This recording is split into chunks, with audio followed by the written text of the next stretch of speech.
Hey guys, what's up? It's Dustin Steiner from Esports Max here again with FRQ EMPR Theo. Yes. Yep. Right after he won MLG Anaheim 2014 in Injustice, Gods Among Us, using Aquaman. No judgments here. No judgments here about Aquaman. But anyway, so let's get into the match. Let's see. Let's tell me a little bit about how you got into Injustice and in general. Injustice is branched from the creators of Mortal Kombat, NetherRealm Studios, and I was really into their series back when it was coming out. So I figured, oh, Injustice is from the same creators. I mean, I'll feel right at home with this game. And it's my first competitive game, so I figured start fresh with this game, grind it out, practice, and hard work's paying off. Great. So, what carries over from Mortal Kombat to Injustice, do you think? It's interesting you say that because not much, like on the surface, because Mortal Kombat had a block button, whereas Injustice is a back-to-block game. The jump arcs are a lot different. The footsie game is a lot different. Honestly, I would say not much is the same from it. Right. So not much carries over at all, you think? I mean, Scorpion is in the game, which is kind of weird. Yeah, kind of weird. Some characters have very similar jump arcs in Mortal Kombat, and beyond that, I'd say the combo system is the same, like the juggle system.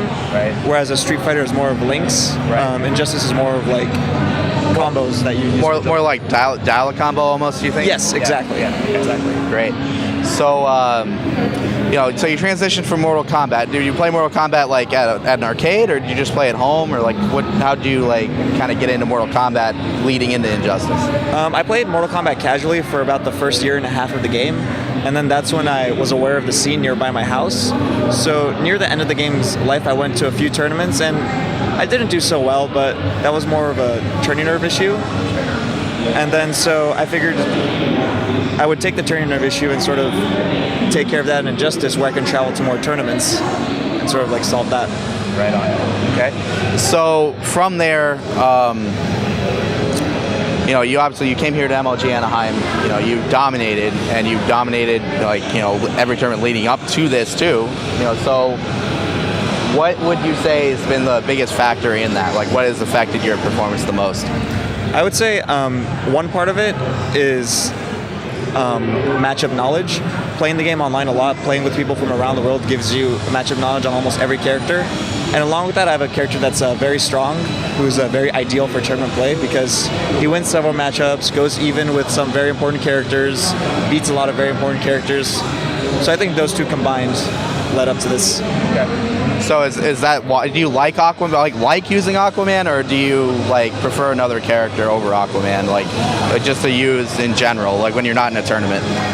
It's interesting you say that because Superman is my favorite comic book character. So I used him for the first year of the game, and then Aquaman is more.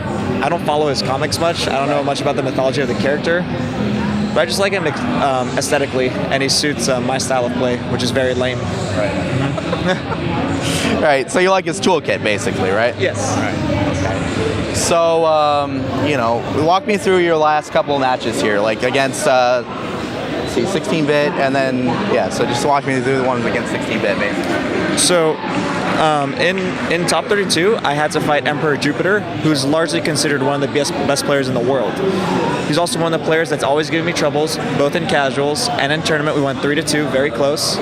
After that, I fought Pig of the Hut for top 8, who is a Zod player, and that's one of Aquaman's more favorable matchups, so that was a very good draw. Right in top 8, I fought Emperor White Boy, who I used Superman on, actually. Give a little shout out to my favorite comic book character. Right. And then in top 8, the best draw of it all, I fought a 60-bit, which is one of Aquaman's most favorable matchups. Perfect. Mm-hmm. Oh, that's awesome. Any plans for the prize money? Student loans. Yeah. I hear that one. All right. Well, any shout outs you'd like to give? Once again. Like I said, shout out to my sponsor, LTSN Headphones. Shout out to my team, and they're responsible for getting me here today. They're also great training partners to have. Shout out to the arcade that I go to, Wednesday Night Fights, only consisting of great players, only consisting of some of the best with their characters. And I mean, shout out to Emperors, which is more of a thing in my somewhat younger days. Online clan, give me a lot of matchup knowledge, and I'd say that's it. Great. Well, thank you, Theo. And so, would you say that SoCal is going to take down the rest of the world at Evo? Is that are you going to make those big words right here? That's a very bold statement, but I'd say we definitely give them some trouble. All right. Well, you heard it here first, folks. SoCal is going to give everybody trouble at Evo. Anyway, so this has been Dustin Steiner for Esports Max. Be sure to stay tuned to esportsmax.com. Follow us on Twitter at esportsmax to check out the rest of our MLG Anaheim 2014 coverage. Thank you.